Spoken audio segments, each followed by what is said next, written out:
Yeah, this week BTC Technical Analysis.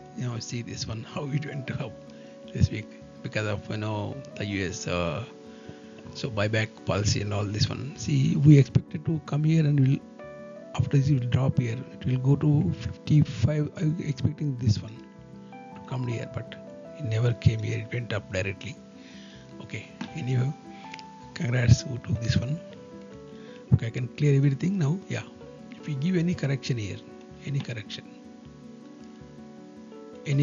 from here, it will go up.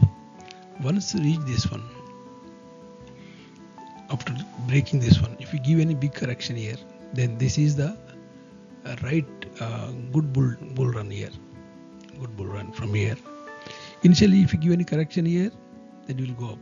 After breaking this zone, if you give any correction, big correction, then this is the better buy actually. But this also buy, you can buy here. Okay. Any buy setup is better for BTC this week. Thank you.